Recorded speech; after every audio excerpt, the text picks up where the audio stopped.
சித்தருக்கெல்லாம் சித்தர் சிவனே போற்றி. நம்மளோட பதிவுகள்ல தொடர்ச்சியா 12 ராசிகளுக்கான குணநலன்கள் என்னென்ன, எந்தெந்த ராசிகள் கர்மாவை தீர்க்க வந்த ராசிகள், எந்தெந்த ராசிகள் அதிர்ஷ்டத்தை கொண்டு வந்த ராசிகள், 12 ராசிகளோட பலம் என்ன பலவீனம் என்ன, எந்தெந்த ராசிகள் எல்லாம் அபாய கட்டத்துல இருக்காங்க அப்படிங்கறத பத்தி எல்லாம் கொஞ்சம் சுருக்கமா பார்த்துட்டு வரோம்.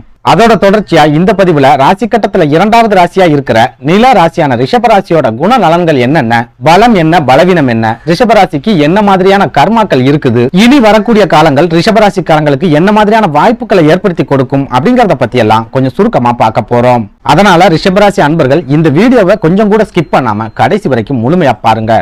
அதுக்கு முன்னாடி நம்ம சேனலை நீங்க இப்பதான் முறையா பாக்குறீங்க அப்படின்னா தயவு செஞ்சு சப்ஸ்கிரைப் பண்ணிக்கோங்க. வீடியோ பிடிச்சிருந்தா மறக்காம அந்த லைக் பட்டனையும் தட்டி விட்டுருங்க. ரிஷபம் குரு பகவானுக்கு அடுத்த நிலையில முழு சுபகிரகமா இருக்கக்கூடிய சுக்கிர பகவான் இந்த ரிஷப ராசியோட அதிபதியா இருக்கிறார். பெண் ராசியான இந்த ரிஷப ராசியில கார்த்திகை நட்சத்திரத்தோட கடைசி 3 பாதங்களும், ரோகிணி நட்சத்திரத்தோட அனைத்து பாதங்களும், மிருகசீரிஷம் நட்சத்திரத்தோட முதல் 2 பாதங்களும் அடங்கி இருக்கு.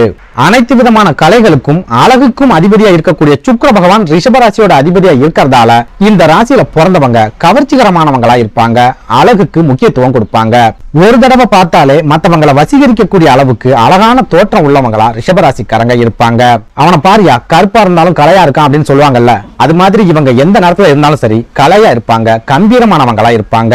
இவங்களோட கண்கள்ல ஒரு தனி அழகும் கவர்ச்சியும் கண்டிப்பா இருக்கும். பெரும்பாலான ரிஷபராசிக்காரங்க கண்களாலேயே பேசுவாங்க, எப்பவும் சிரிச்ச முகமாவே இருப்பாங்க. நம்மளோட சிரிப்பு கூட மத்தவங்களை கஷ்டப்படுத்திட கூடாது அப்படின்னு நினைப்பாங்க.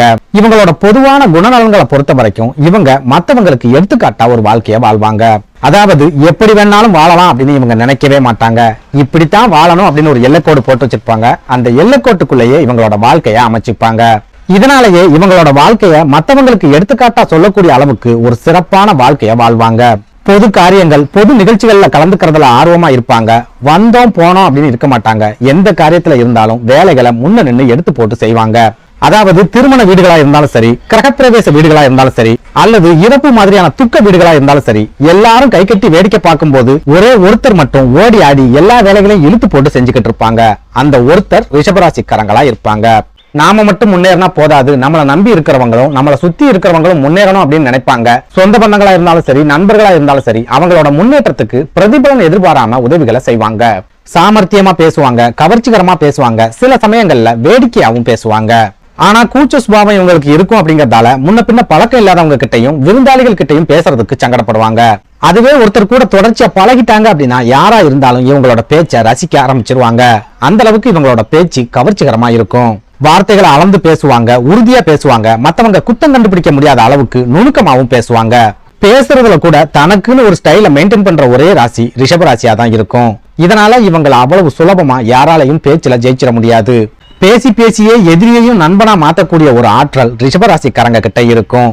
இவங்க பேச ஆரம்பிச்சிட்டாங்க அப்படின்னா உள்ளூர் கறிக்கடைக்காரன் கதையில இருந்து உலகம் எப்ப அழிய போகுது அப்படிங்கிற கதை வரைக்கும் துவைச்சு காய போட்டுருவாங்க. அதே போல இவங்களோட நண்பர்களை அளவுக்கு அதிகமா நேசிப்பாங்க, சகோதரர்களை நேசிப்பாங்க, சொந்த பந்தங்களையும் நேசிப்பாங்க. அதை விட முக்கியமா தன்னோட தாயை உயிருக்கு மேலா நேசிப்பாங்க.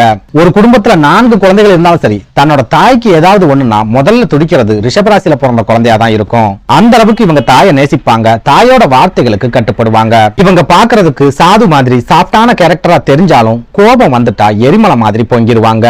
ஆனாலும் அப்படி வரக்கூடிய கோபத்தை எந்த இடத்துல வெளிப்படுத்தணும், எந்த இடத்துல கோபத்தை முழுமையா மறைக்கணும் அப்படிங்கிற இங்கிதம் தெரிஞ்சவங்களாகவும் ரிஷபராசிக்காரங்க இருப்பாங்க.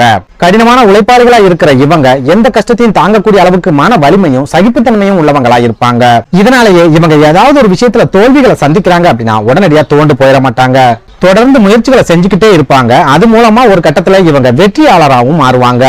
எந்த தோல்வியையும் அவ்வளவு சுலபத்துல ஏத்துக்க மாட்டாங்க. முன் வச்ச காலை இவங்க ஒருபோதும் பின்னாடி வைக்கவே மாட்டாங்க. அடுத்ததா ரிஷபராசிக்காரங்களோட பலவீனங்கள் என்ன அப்படின்னு பார்க்கும்போது இவங்களுக்கு எதிரிகள் வெளியே இருக்க மாட்டாங்க. இவங்களுக்கு இவங்களே தான் எதிரியா இருப்பாங்க. அதாவது இவங்க என்னதான் வார்த்தைகளை கவனமா அளந்து பேசினாலும் ஒரு சில நேரங்கள்ல மத்தவங்க இவங்களோட வார்த்தைகளை தப்பா புரிஞ்சுக்கிறதுக்கும் அது மூலமா ஒரு சில பிரச்சனைகளை இவங்க சந்திக்கிறதுக்கும் அதிகமான வாய்ப்புகள் இருக்கு. அதே போல அனுபவம் இல்லாம ஒரு சில காரியங்கள்ல இறங்கி இவங்களுக்கு இவங்களே நஷ்டத்தையும் ஏற்படுத்திக்குவாங்க. அதாவது வியாபாரம், சொந்த தொழில், பிசினஸ் பண்றது, ரியல் எஸ்டேட், ஷேர் மார்க்கெட் இந்த மாதிரியான விஷயங்கள்ல அனுபவமே இல்லாம இறங்கி ஒரு சில நஷ்டங்களை தொடர்ச்சியா சந்திப்பாங்க. ஆனாலும் வாழ்க்கையோட பிற்பகுதியில இவங்க பழுத்த அனுபவசாலிகளா மாறிடுவாங்க. எந்த தொழில கோட்டை விட்டாங்களோ அதே தொழில சாதிச்சும் காட்டுவாங்க. சுருக்கமா சொல்லணும் அப்படின்னா 40 வயசுக்கு அப்புறமா தான் ரிஷபராசிக்காரங்களோட வாழ்க்கையில யோகங்களையும் முன்னேற்றங்களையும் எதிர்பார்க்க முடியும். அதுக்கு முன்னாடி அவங்களுக்கு நிறைய அனுபவங்கள் கிடைக்குமே ஒழிய முன்னேற்றங்களும் யோகங்களும் கிடைக்கிறதுக்கு அதிக அளவிலான வாய்ப்புகள் இல்ல. அடுத்ததா ரிஷபராசிக்காரங்களோட கர்மாவை பொறுத்த வரைக்கும் சுக்கிர பகவான் இந்த ராசியோட அதிபதியா இருக்கிறதால குலதெய்வம் சம்பந்தமான கர்மா ரிஷபராசிக்காரங்களுக்கு எப்பவுமே இருக்கும். அதாவது உங்களோட முன்னோர்கள் குலதெய்வ வழிபாட்டை முழுமையா மறந்திருப்பாங்க. அப்படி இல்லைன்னா குலதெய்வம் எதுன்னு கூட தெரியாம இருந்திருப்பாங்க. ஒரு சிலர் குலதெய்வம் மறந்து போனதால வேற தெய்வங்களை குலதெய்வமா ஏத்துக்கிட்டு அதையே வணங்கிட்டு வந்திருப்பாங்க. அதை பின்பற்றி நீங்களும் இப்ப அந்த தெய்வத்தை தான் வணங்கிட்டு இருப்பீங்க. இன்னும் ஒரு சிலர் குலதெய்வ வழிபாட்டையே முழுமையா கைவிட்டுட்டு இஷ்ட தெய்வ வழிபாட்டுக்கு மாறி இருப்பாங்க. இப்ப வரைக்கும் அதையே செஞ்சுக்கிட்டும் வருவாங்க. இதனால உங்களோட குலதெய்வம் ஒரு விதமான ஏக்கத்தோடையும் ரொம்ப உக்கிரமானதாகவும் மாறி இருக்கும். ஜோதிட ரீதியா பார்க்கும்போது ஒரு குழந்தை ரிஷப ராசி அல்லது ரிஷப லக்னத்துல பிறக்குது அப்படின்னா அந்த குடும்பம் குலதெய்வ சாபத்துக்கு ஆளான குடும்பம் அப்படிங்கறத ரொம்ப சுலபமா புரிஞ்சுக்க முடியும். இதனால நீங்க ரிஷபராசியா இருக்கீங்க அப்படின்னா உங்களோட முன்னோர்கள் அல்லது தாத்தா பாட்டி கிட்ட கேளுங்க, இதுதான் நம்ம உண்மையான குலதெய்வமா, இந்த குலதெய்வ வழிபாட்டை நம்ம எத்தனை வருஷமா பண்ணிக்கிட்டு இருக்கோம், நமக்கு முன்னாடி எத்தனை தலைமுறை இந்த குலதெய்வ வழிபாட்டை தொடர்ச்சியா பண்ணிக்கிட்டு வராங்க, இந்த மாதிரியான விஷயங்களை எல்லாம் கேட்டு தெரிஞ்சுக்கோங்க. அதே போல சில பேர் கேட்கலாம், நாங்க 5-6 தலைமுறையா ஒரே குலதெய்வத்தை தான் வணங்கிட்டு இருக்கோம், அப்படி இருக்கும்போது எங்களுக்கு எப்படி குலதெய்வ சாபம் இருக்கும் அப்படின்னு கேட்கலாம். நீங்க 5 இல்ல 10 தலைமுறையா ஒரே குலதெய்வத்தை வணங்கினாலும் சரி, அதுதான் உங்களோட உண்மையான குலதெய்வமா அப்படிங்கறத முதல்ல தெரிஞ்சுக்கோங்க. அதை விட முக்கியமா உங்க தந்தை வழி முன்னோர்கள் மூலமா வரக்கூடிய குலதெய்வம் தான் உங்களோட குலதெய்வமா இருக்க முடியுமே ஒழிய தாய் வழி சொந்தங்கள் மூலமா வரக்கூடிய குலதெய்வம் எந்த காலத்திலையும் உங்களோட குலதெய்வமா ஆகாது. அப்படி பார்க்கும்போது குலதெய்வ சாபத்தோட இருக்காங்க அப்படின்னா அந்த கர்மா ரிஷபராசிக்காரங்களுக்கு என்ன மாதிரியான பாதிப்புகளை கொடுக்கும் அப்படிங்கறத பத்தி நம்ம பார்க்கணும். அதாவது குலதெய்வத்தோட ஆசீர்வாதம் ரிஷபராசிக்காரங்களுக்கு கிடைக்கல அப்படிங்கிற காரணத்தால இவங்களால சொந்த ஊர்ல இருக்க முடியாது. இருக்கிற ஊரை விட்டுட்டு வேற ஊருக்கு போக வேண்டிய ஒரு நிலைமை வந்திருக்கும். பிறந்தது ஒரு ஊரு, பொழைக்கிறது வேற ஊரா இருக்கும். அப்படி இல்லைன்னா இவங்களோட முன்னோர்களே ஊரை காலி பண்ணிட்டு வந்திருப்பாங்க. சொந்த பந்தங்கள் உறவினர்கள்னு எல்லாரும் இருந்தும் அவங்க மூலமா இவங்களுக்கு எந்த விதமான பிரயோஜனமும் கிடைக்காது. சொந்த பந்தங்கள் கூட சரியான பேச்சுவார்த்தைகள் இல்லாம பகையோட இருப்பாங்க. அப்படி இல்லைன்னா தனிமரமா இருப்பாங்க. ஒரு சிலர் தப்பி தவறி பிறந்த ஊர்லயே இருந்தாலும் அவங்களுக்கும் சொந்த பந்தங்கள் மூலமா எந்த விதமான பிரயோஜனமும் இருக்காது. சோதனையான காலங்கள்லயும் கஷ்டமான நேரங்கள்லயும் நண்பர்கள் மூலமா ஏதாவது உதவிகள் கிடைக்குமே தவிர சொந்த பந்தங்கள் மூலமா எந்த விதமான உதவிகளும் கிடைக்காது. சொந்தமா தொழில் செஞ்சாலும் சரி அல்லது வியாபாரம் செஞ்சாலும் சரி பெரிய அளவுக்கான திடீர் முன்னேற்றங்களோ அல்லது யோகங்களோ இவங்களுக்கு கிடைக்காது. தொடர்ச்சியான மனக்குழப்பங்களோட இருப்பாங்க. ஏற்ற இறக்கமான ஒரு வாழ்க்கை தான் இவங்களுக்கு அமையும். தொழில திடீர் நஷ்டங்களை சந்திக்க வேண்டியது வரும். நிறைய நம்பிக்கை துரோகங்களை சந்திப்பாங்க. குடும்ப வாழ்க்கையிலும் சரி தனிப்பட்ட வாழ்க்கையிலும் சரி மனசுல நிம்மதி அப்படிங்கிற ஒண்ணு இருக்கவே இருக்காது. எப்பவும் மன கஷ்டமும் மன சஞ்சலமும் தொடர்ச்சியா இருந்துகிட்டே இருக்கும். எவ்வளவு பணத்தை சம்பாதிச்சாலும் அந்த பணத்தை சேமிக்க முடியாது. பணம் இவங்க கைகள்ல தங்கவே தங்காது. குடும்பத்துல ஒருத்தர் மாத்தி இன்னொருத்தருக்கு தொடர்ச்சியான ஆரோக்கிய குறைபாடுகள் வந்துகிட்டே இருக்கும். அடிக்கடி ஏதாவது ஒரு வகையில விரை செலவுகள் தொடர்ச்சியா வந்துகிட்டே இருக்கும். இவங்க மனசுக்கு பிடிச்ச மாதிரியான ஒரு வாழ்க்கையை இவங்களால அமைச்சிக்க முடியாது. உத்தியோகத்துல இருக்கிறாங்க அப்படின்னா இவங்க கூட இருக்கிறவங்க எல்லாம் பெரிய அளவுக்கு முன்னேறிட்டு வரும்போது இவங்க மட்டும் எந்த விதமான முன்னேற்றமும் இல்லாம ஒரு மாதிரி மந்த நிலைமையை சந்திக்கிறது. இந்த மாதிரியான பாதிப்புகள் குலதெய்வம் சம்பந்தமான கர்மாவால கண்டிப்பா ஏற்படும். அதனால நீங்க ரிஷப ராசியில பிறந்திருந்தாலும் சரி அல்லது ரிஷப லக்னத்துல பிறந்திருந்தாலும் சரி உங்களோட உண்மையான குலதெய்வம் எதுன்னு தெரிஞ்சுக்கிட்டு அதை மனப்பூர்வமா வழிபட்டுட்டு வந்தா மட்டும்தான் குலதெய்வத்தால ஏற்படக்கூடிய கர்மாவில இருந்து உங்களால தப்பிக்க முடியும். இன்னும் சொல்ல போனா மத்த ராசிகளுக்கெல்லாம் சுக்கிர தசை வந்துருச்சு அப்படின்னா அவங்களோட கஷ்டங்களும் கவலைகளும் விலகி வாழ்க்கையில சிறப்பான முன்னேற்றத்தை அடைவாங்க.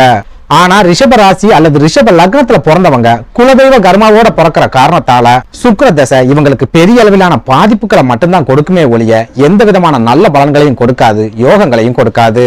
இதனால ரிஷப ராசி அல்லது ரிஷப லக்னத்துல பிறந்தவங்க உங்களோட குலதெய்வம் எது அப்படின்னு தெரிஞ்சுக்கிட்டு அதை முறையா வழிபட்டுட்டு வந்தா மட்டும்தான் உங்களோட கஷ்டங்கள்ல இருந்தும் கவலைகள்ல இருந்தும் முழுமையா வெளியே வர முடியும். நன்றி, வணக்கம்.